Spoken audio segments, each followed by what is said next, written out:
ආයිබෝන් යාළුවනේ ඔයාලා හැමෝටම. ඉතින් ඕගොල්ලෝ මේක දුලා ඉන්නේ හිමසරපාම YouTube channel එකත් එක්ක. ඉතින් යාළුවනේ මම අලුතෙන්ම තමයි මේ තාරා පාලනේ පටන් ගත්තේ. ඉතින් මේගොල්ලෝ මම අත තමයි මුලින්ම එළියට දැම්මේ. දැන් මම මේගොල්ලොන් ගෙනහලා සති දෙකක් වගේ වෙනවා. ඉතින් සාමාන්‍යයෙන් මේගොල්ලෝ මාසයක් වගේ වයස වුණාන් තමයි වතුට්ට දාන්නේ මේගොල්ලොන්ව. ඉතින් තාරා පාලනේ ලංකාවේ එච්චරම ප්‍රසිද්ධ නැති වුණාට චීන වගේ රටවල් වල වැඩි වශයෙන් තියෙන තාරා පාලනේ කුකුල් පාලනයටත් වඩා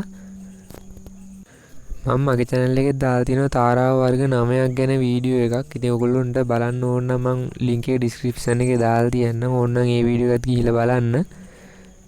ඉතින් දැන් ගොඩක් කතාවක් තියෙනවා තාරාව හදන්න වතුර ඕනිමයි කියලා. ඉතින් තාරාව දෙන්නේ 3 දෙනෙක් හදනවා නම් එහෙම ලොකුවට වතුර අවශ්‍ය වෙන්නේ නැහැ. බේසමක් වගේ දෙයක් උනා පාවිච්චි කරන්න පුළුවන්. එහෙම නැත්නම් ඔය ඉටිකොලයක් ඝන ඉටිකොලයක් අරගෙන ඒක වලක් කාරලා ඒක දාලා එහෙම විලක් හදා ගන්නත් පුළුවන්. අර ගොඩාක් හිතන ගොඩාක් වතුර ඕනි වතුරෙමයි ඒගොල්ලෝ ඉන්නේ කියලා එහෙමත් නැහැ. ඒගොල්ලෝ ඉතින් වතුර තියෙන්න ඕන ටික අර ඒගොල්ලෝගේ ඇස් වලින් කබ්බ වගේ නේම හොදගෙන තමයි අර ඒගොල්ලෝ උදේ පාන්දර වතුරට දැම්මාන් එහෙම ඔලුවක ගහ ඒක හොදාගන්නේ කරනවා.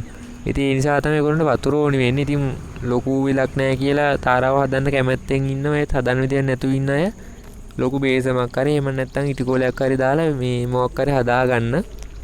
සාමාන්‍යයෙන් ලංකාවේ තාරා බිත්තරය රුපියල් 80ත් 100ත් අතර වගේ මිලකට යනවා. ඉතින් දවසක් වයස තාරා පැටියෙක් රුපියල් 400ක් වගේ වෙනවා. සති දෙකක් වයස පැටියෙක් රුපියල් 650ක් විතර වෙනවා. ඉතින් මං ගෙන රුපියල් 650කට මම තාරා පාලන අලුතෙන්මනේ පටන් ගත්තේ.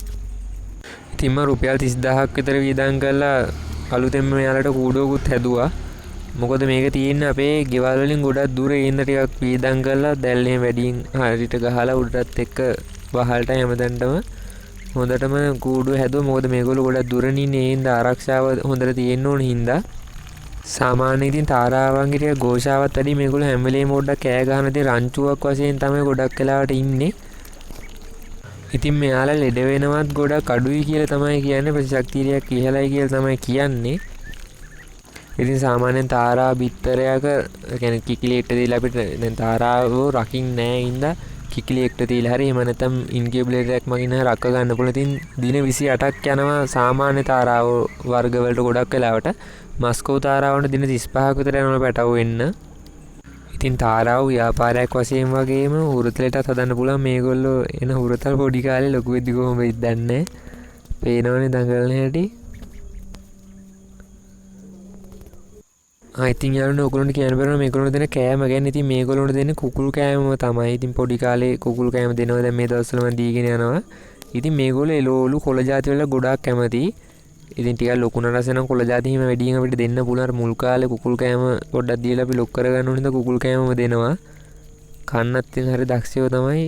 වතුරත් ගොඩක් වෙලාවට ඕන වතුර බොන්න කූඩු ඇතුලේ නේ ඉන්නේ. දැන් මම එළියට දැම්මේ මේ අද පලිනතාවටනේ නිකන් පොඩ්ඩක් වෙලා. මේගොල්ලෝ ආයේ වැඩි එළියට දාන්නේ නැහැ ටිකක් ලොකු වෙනකන්. ඉතින් වතුර එහෙම හැම වෙලේම වගේ තියෙන්න ඕනි. මේගොල්ලෝ පොඩ වතුර හල්නවා නේද ඔය පේන්නේ මම හදපු කූඩුව. ඉතින් මේ යාලා පොරකකා කන්නේ මං කපලා දාපු ගිරා බලා කෝල් ටිකක්. ඉතින් මේගොල්ලෝ කොළ జాතියම කන්න ගොඩක් කැමතියි. කනවා වගේම තමයි කනවත් එක්ක මේගොල්ලෝන සැරින් සැරේ වතුර බොන්න ඕනි. ඉතින් ඒ නිසා කෑම එක වගේම වතුර එකත් අනිවාර්යයෙන්ම තියෙන්න ඕන ළඟම. ඉතින් මම වීඩියෝ වැඩි දාන්නෙත් නැහැ. දාන්න වෙන්නේ යාළුවනේ. ඇත්තටම ගොඩක් වෙලාවට මං ගෙදර නෙමෙයි ඉන්නේ. දැනුත් මම වීඩියෝ ටික කරගෙන ඇවිල්ලා මං ඉන්න තැන ඉඳලා රෙකෝඩ් කරලා තමයි වීඩියෝ එක දාන්නේ. ඉතින් ගොඩක් වෙලාවට වීඩියෝ දාන්න උනේම නැහැ මේ දවස් ටිකේ මට වැඩත් එක්ක. ඉතින් මගේ සත්තු ටික බලාගන්නෙත් ගෙදර අය. මොකද මං ගෙදරින් පිට ඉන්නේ. ඒ හින්දා ගෙදර අය තමයි සත්තු ටික බලාගන්න. ඉතින් කන්න බොන ටික ඒ ටික දීලා හරියට. ඉතින් එහෙනම් යාළුවනේ මම කූඩුව මේගොල්ලෝ කූඩුව හදපු විදිය ගැනත් ඔයගොල්ලන්ට වීඩියෝ එකක් දාන්නම්. ඉතින් එහෙනම් යාළුවනේ ඔයගොල්ලෝ හැමෝටම සුබ දවසක්. අලුත් වීඩියෝ එකකින් හමු වෙමු.